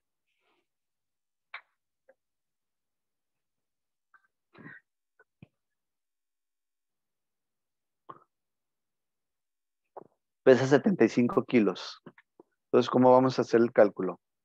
4 mililitros por kilogramo de peso. Entonces son 4 por 75. 300. ¿Eh? 300. ¿300 qué? mililitros. 300 mililitros. Se me hace bien poquito 10.800, ¿no? Porque también se multiplica por por el la porcentaje. superficie de Por el quemado. porcentaje de superficie corporal. Entonces son 4 por 75 por 36. ¿Sí? Les va a dar 10,800, chavos. Son un chorro, es un chorro de agua. ¿Verdad? ¿Correcto? Sí. Ok. Eso, entonces ahora sí, lo vamos a dividir entre 2, que son 5,400. Ujú. ¿Sí? Esos 5,400 mililitros son los que vamos a pasarle en las primeras 8 horas a partir de que el paciente se quemó. ¿Sí? Son 675 mililitros por hora. Por hora, exactamente. Si el paciente llegó con 2 horas de evolución, ¿sí? En vez de pasárselo a 8 horas, se lo voy a pasar a 6 horas. ¿Correcto? Sí. Sí. Ok. Sí. Y el resto, los otros 5,800, 5,400, perdón, son lo que le voy a pasar en las siguientes 16 horas. Esa es la cantidad de líquidos que voy a pasar para las primeras 24 horas. Ya para el resto va a depender ya de la evolución que vaya teniendo, ¿sí? Y los requerimientos hídricos que se necesiten. ¿Queda claro? Sí. Ok. Sí. Sí. Sí, doc. ¿Cómo voy a saber que mi paciente está, estoy haciendo una buena resucitación? ¿Qué es lo que tengo que tomar en cuenta? La uresis. La uresis. Muy bien. ¿Cuánto tiene que orinar este paciente en este caso?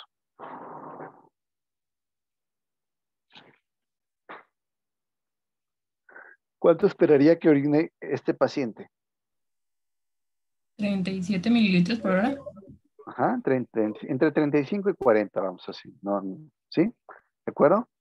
40 mililitros por hora. ¿De acuerdo? ¿Sí?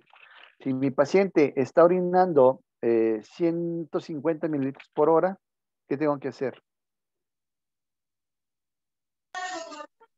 Reducir La cantidad de agua. líquido. Pues sí, ¿Sí?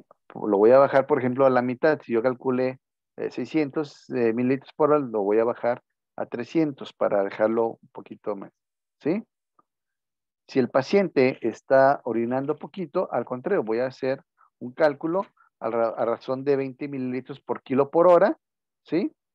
De líquidos para aumentar un ajuste. ¿Sí queda claro? Sí. Sí. sí. Ok. ¿Qué otra cosa tendría yo que cuidar o estar al pendiente de ese paciente? Está quemado los 2 brazos. Pues un posible síndrome compartimental. Hay que vigilar que el paciente no traiga un síndrome compartimental, ¿sí? Como es agua, a lo mejor no hay tanto problema. Si fuera fuego o electricidad, definitivamente sí. Pero, entonces, ¿qué tengo que vigilar para o de qué tengo que estar pendiente para que no haga síndrome compartimental? ¿Cuáles son los signos que tengo que estar vigilando? Pulso distal, también dolor entumecimiento y Ujú. el llenado capilar. Llenado capilar, ¿sí? Entonces, dolor, entumecimiento, mantener las extremidades relativamente elevadas, ¿verdad? Y pedirle al paciente que esté moviendo continuamente las manos. Eso es muy importante, estar haciendo ejercicios. ¿Para qué? Para que eso favorezca la circulación. ¿Sale? ¿Hasta aquí alguna duda, alguna pregunta? No. Bien, No, todo ok. bien. Bueno, muy bien. Ajá. Ok, a ver, vamos a ver este otro caso rapidito. Vean este paciente. Primero díganme cuál es su diagnóstico.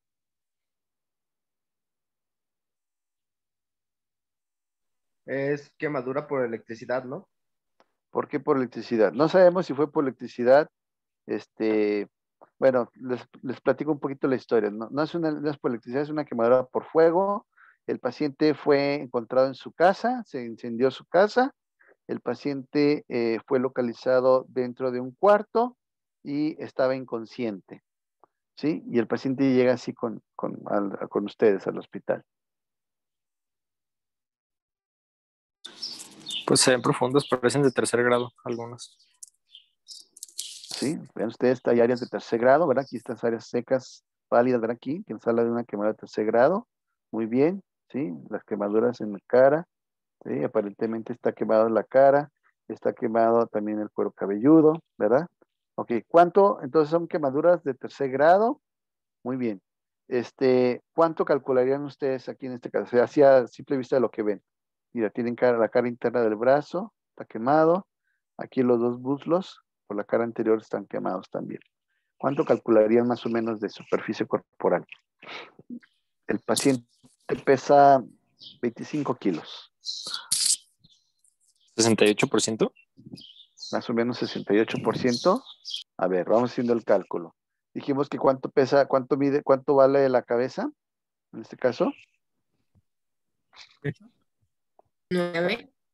¿Mande? ¿9? No, acuérdense que menos de 30 kilos es 14%. Ok. ¿Se acuerdan? Entonces tenemos 14%. Aquí tenemos el abdomen y el tórax, pues quitémosle un 4% de lo que es el tórax, ¿sí? Entonces serían 9, como un 14% también del tórax, ¿sí? La parte anterior, entonces 9 y 14, perdón, 18 y 14 llevamos 32, ¿sí? 32. El brazo por la cara interna, esta parte todo, suponiendo que llega hasta el brazo, sería 4.5. ¿Llevamos cuánto? 36.5. ¿Sí? 36.5. Y la cara anterior de los muslos, que dijimos que es 14%, ¿verdad? Porque es un niño. ¿Sí? Entonces, sería como un 8%. ¿Sí? ¿Estamos de acuerdo? Ok.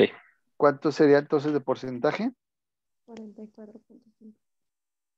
¿Cuánto? 44.5.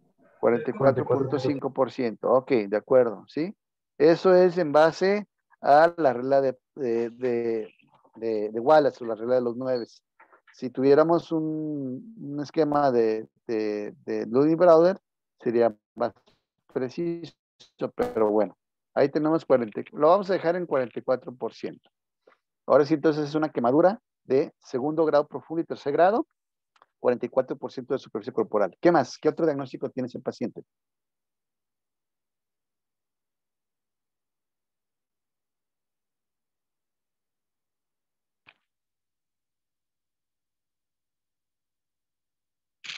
Importantísimo. Que si no lo atiendo, se me va a morir ese niño. ¿Afectación de la vía aérea? Probable quemadura de la vía aérea, ¿sí? ¿Por qué probable quemadura de la vía aérea? Porque, pues bueno, tengo un diagnóstico clínico, una sospecha clínica, no tengo una broncoscopía inmediata, pero el paciente llega intubado, estuvo en un lugar cerrado, ¿sí? Lo encontraron inconsciente, entonces muy probablemente se trate de una quemadura de la vía aérea, ¿de acuerdo? ¿Sí? Entonces, ahí está, ¿sí? Entonces el paciente está intubado, perfecto. Ahora sí, ¿cuánto líquido le voy a calcular a ese niño? 3.300. ¿3.300? ¿Cómo hiciste ese cálculo? ¿Cómo lo obtuviste? Eran 3 mililitros por el peso, por el área del por ¿Mandé? el porcentaje de quemado. ¿Cuánto calculaste? 3 mililitros por el peso, que son 25, sí dijo 25 kilos, ¿no? Ujú. Por la superficie de área quemada. ¿Cuánto dijimos que era de superficie? 44. ¿Por qué 44. calculaste 3 y no 4? Pregunto, digo, está bien, ¿eh? Porque en los niños dice de 3 a 4, ¿sí? ¿Por qué calculaste 3 y no 4? Pues no sé, me quedé con que era 3. No me acuerdo Ok, por qué. ¿sí? No me acuerdo por qué deberíamos haberle aplicado 4. Estoy de acuerdo contigo que es 3, porque es un niño, ¿sí? Pero te acuerdas que también mencionamos que había algunas condiciones específicas en el cual el incremento o la necesidad de líquidos está aumentada. Precisamente una de ellas es las quemaduras de la vía aérea, ¿sí? O la sospecha de quemadura de vía aérea en este caso. Entonces, yo en este caso, yo lo calcularía inicialmente a 4. ¿Sí quedó claro? Sí. Sí. Entonces a Quedaría 4. entonces ¿Sí? de 4,400. ¿Cuánto quedaría? 4,400. 4,400. 4,400. Entonces serían 2,200 para las primeras 8 horas y el resto para las siguientes 16 horas. ¿Sí? ¿Correcto? Sí. Sí. Ok. Sí. ¿Qué pasaría si ese paciente tuviera 70% de superficie corporal quemada? ¿Cómo calcularía yo los líquidos? Suponiendo que ese niño tiene 70% de superficie corporal quemada. ¿Cuánto líquido yo calcularía? 7,000. ¿7,000? Ok. Fíjense bien, una observación. Si yo tengo un paciente que tenga más del 50% de superficie corporal quemada, lo voy a calcular al 50%. ¿Sí? No más allá del 50%. ¿Por qué? Porque precisamente hay más riesgo de que yo sobrehidrate a ese paciente. ¿Me explico? Si el paciente tiene 80, lo voy a calcular al 50. Si el paciente tiene 55, lo voy a calcular al 50. ¿De acuerdo? Eso es muy importante. ¿Sale? Sí, doctor. Ok. Y ahora, ¿Y aplica a un niño y su proporción de agua sea mayor, maestro? ¿mande usted?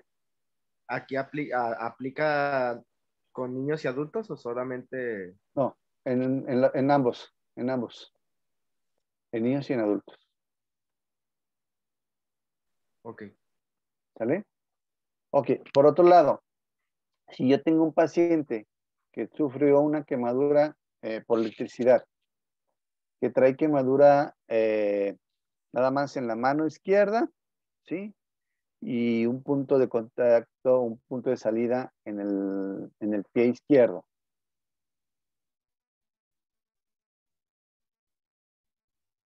¿Sí? ¿Qué es nada yo en ese caso?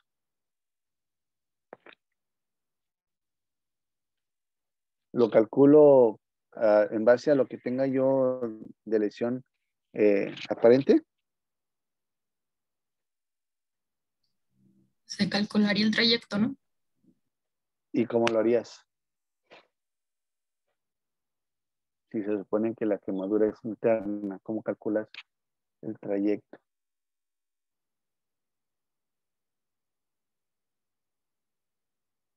En ese caso, ¿sí? Si tengo una evidencia de que hubo un paso de la corriente eléctrica a través del cuerpo, ahí lo voy a calcular también al 50%. ¿Sí? Entonces, las quemaduras eléctricas se calculan también al 50%. Eso es en todos los casos. En la mayoría de los casos, dependiendo del criterio, ¿sí? Si yo veo que fue nada más una descarga eléctrica que no, clínicamente el paciente se ve estable, ¿sí? Por eso la importancia de estar vigilando el estado hemodinámico del paciente.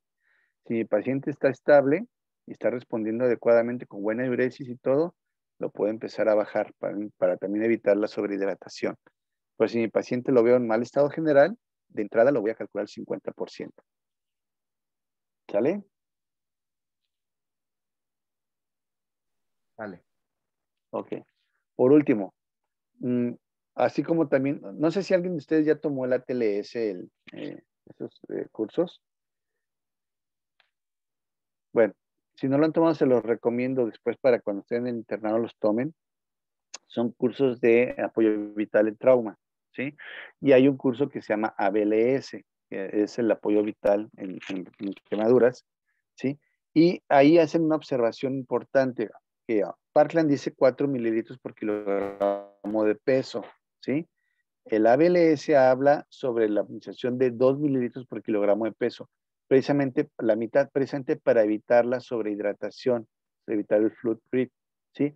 A excepción de casos como estos, en donde la entrada, sí, ya dijimos, entran de 4, ¿sí? No se los quise comentar ni tampoco para no confundirlos, ¿sí? Con que ustedes se sepan el Parkland, que es a 4, porque eso es lo que les van a preguntar para el examen.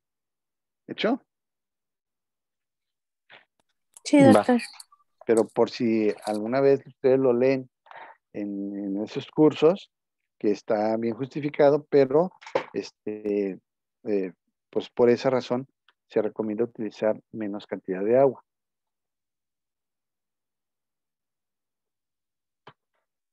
Bueno, ok, entonces la próxima semana, entonces sí vemos lo de craneofacial. ¿Hecho?